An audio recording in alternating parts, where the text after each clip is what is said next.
یہ سیرت النبی کے اعتبار سے بھی بہت اہم ہیں دو صورتیں. بعض اعتبار سے جو صوفیانہ اس میں مسائل آئے ہیں، اور عام طور پر ہمارے مفسرین، ایسے مفسرین خصوصاً جدید دور کے کچھ ریشنلسٹ قسم کے لوگ، وہ تو ان مطالب کی گرد کو بھی نہیں پہنچے. ہمارے جو پرانے مفسرین ہیں، چونکہ ان کا ذوق جو ہے وہ ان کے اندر، وہ ذوق بھی اندر ہے موجود ان کے اندر، اسلام کے اور دین کے باطنی حقائق، قرآن کے باطنی حقائق کا.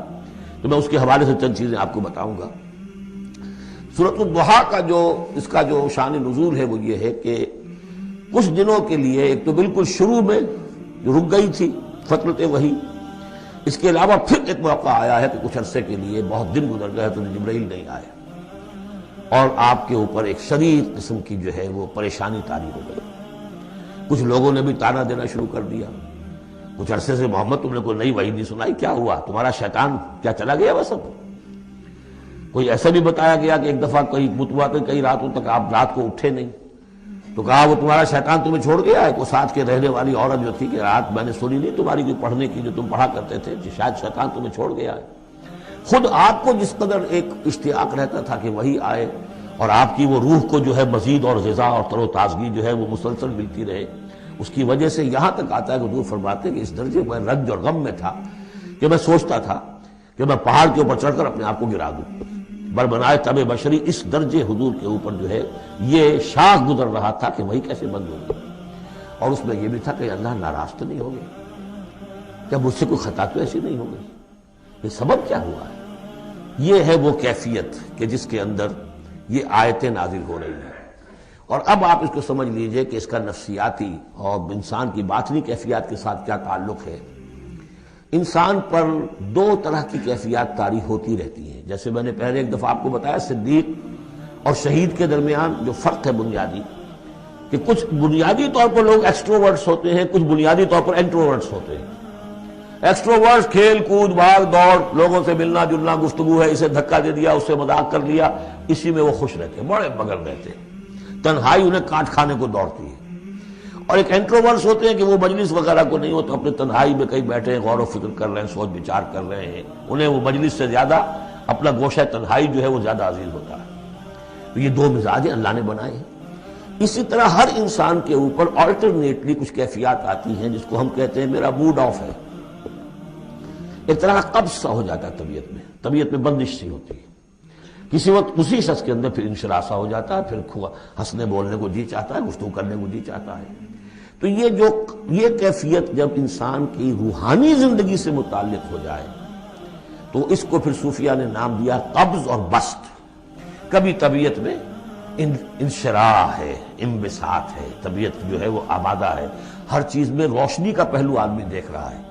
ہر چیز کے اندر آپ کو معلوم ہے ایک تاریک رخ بھی ہوتا ہے کسی معاملے کا، اور روشن رخ بھی ہوتا ہے. اس وقت انسان روشن رخ کو دیکھتا ہے. اور ایک وقت میں آتا ہے کہ طبیعت میں بندش سی لگ گئی ہے، جیسے اندر کوئی پکڑ لیا کسی نے. اب طبیعت جو ہے وہ بھی اپنے اندر وہ انقباض محسوس کر رہی ہے، اور پھر آدمی پیسیمسٹک ہو جاتا ہے، نا امید سا ہوتا ہے.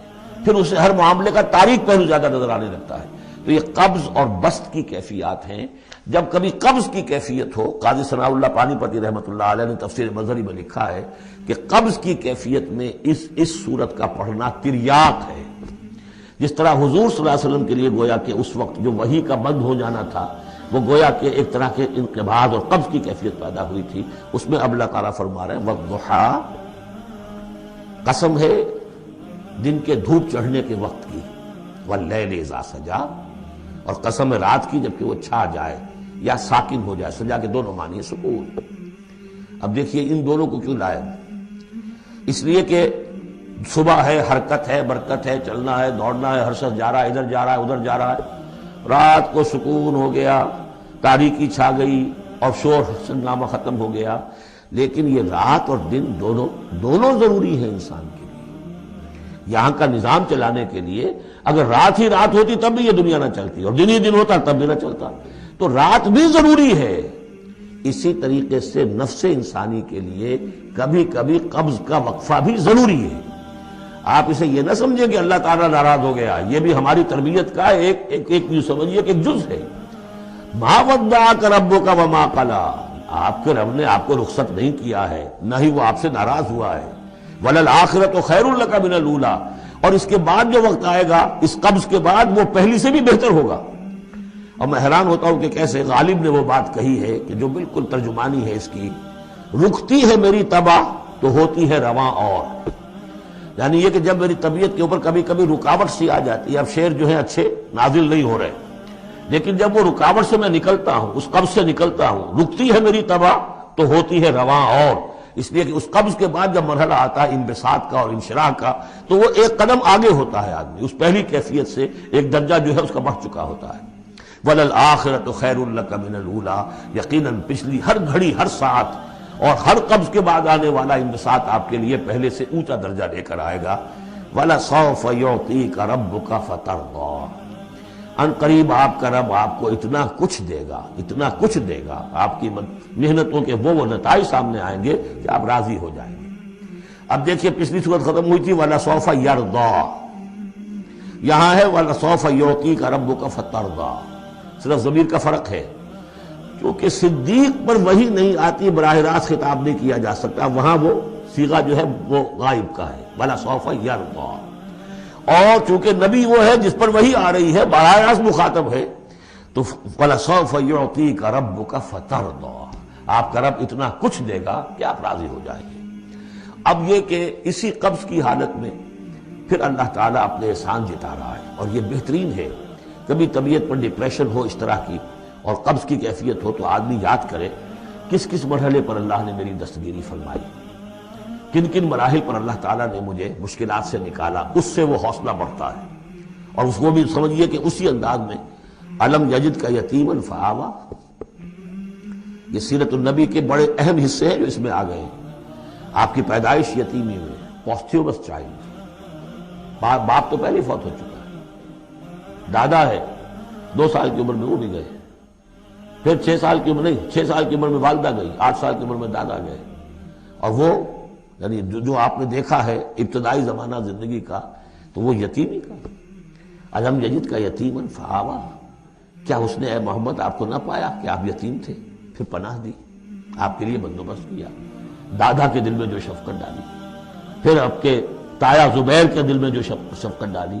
بدقسمتی سے ہماری تاریخ میں چونکہ بہت زیادہ عمل دخل رہا اہل تشیع کا، تو عبد المطلب کے بعد فوراً ابو طالب کا نام آتا ہے، حالانکہ یہ غلط ہے تاریخی اعتبار سے۔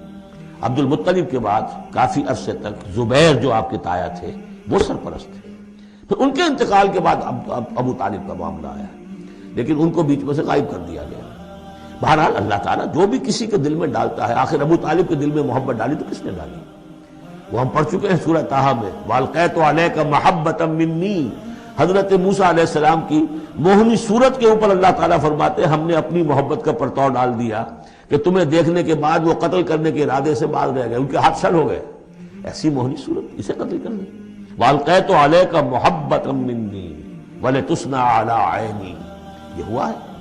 تو فرمایا الم یجد کا یتیما فآویٰ ووجدک ضالا فہدیٰ، اور پھر جب آپ شعور کی پختگی کو پہنچے اور غور و فکر کا مرحلہ آیا، حقائق میں انسان کو سوچ بچار کا مرحلہ آیا اور آپ کو دیکھا کہ آپ تلاش حقیقت میں سرگرداں ہیں، تو ہدایت دی۔ وہ آگے آ جائے گا، بہت قریب پہنچ گئے ہم، اقرأ بسم ربک الذی خلق، وہ مرحلہ جب آئے گا۔ وَوَجَدَكَ عَائِلًا فَأَغْنَىٰ، اور پایا آپ کو تنگ دست تو غنی کر دیا۔ کس طرح سے راستہ پیدا کیا ہے خدیجہ الکبریٰ رضی اللہ تعالی عنہا نے، جو بھی ان کے آپ کے محاسن دیکھے کتنی گرویدہ ہوئی ہیں، بڑے بڑے سردار قریش کے جو ہے ان سے نکاح کے خواہش مند تھے، انہوں نے خود جو ہے اپنی لونی کے ذریعے سے پیغام دیا ہے حضور کو، تو یہ ساری چیزیں جو ہے ان کی ساری دولت جو ہے وہ پوری کی پوری انہوں نے لا کر حضور کے قدموں میں ڈال دی۔ وَوَجَدَكَ عَائِلًا فَأَغْنَىٰ فَأَمَّا الْيَتِيمَ فَلَا تَقْهَرْ، تو اے نبی تقاضے ان تینوں چیزوں کے کیا ہیں؟ ہم نے آپ کو یتیم پایا، پناہ دی، اب آپ بھی یتیم کی سرپرستی کیجئے، کسی یتیم کو اس کے اوپر کوئی جبر نہ ہو، سختی نہ ہو۔ وَأَمَّا السَّائِلَ فَلَا تَنْهَرْ، اور آپ جبکہ تلاش حقیقت میں سرگرداں تھے تو ہم نے آپ کو ہدایت دی، اسی طریقے سے اب آپ کو بھی کوئی شخص سائل بن کر آپ کے پاس آئے سوال کرے، اسے جھڑکنا نہیں ہے۔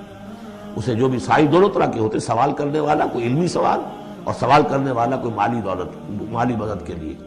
وَأَمَّا بِنِعْمَةِ رَبِّكَ فَحَدِّثْ، اور جو ہدایت تمہیں دی ہے ہم نے اب اسے عام کرو، یہ نعمت ہے، آپ کے رب کا انعام ہے، یہ ہدایت جو آپ کو عطا ہوئی ہے، اس کو بیان کرو۔ اس کے بیان کرنے میں یہ بھی ہے کہ اللہ کے انعامات کا چرچا انسان کرے اس کا شکر ادا کرنے کے لیے، اور یہ بھی ہے کہ اس کو پھیلائے اور عام کرے، دوسروں تک پہنچائے، ورنہ وہ بخل ہو جائے گا کہ وہ دولت جو ہے ہدایت کی اس کو آدمی صرف اپنی ذات تک محدود رکھے اور اس کا جو خیر ہے وہ دوسروں تک نہ پہنچائے۔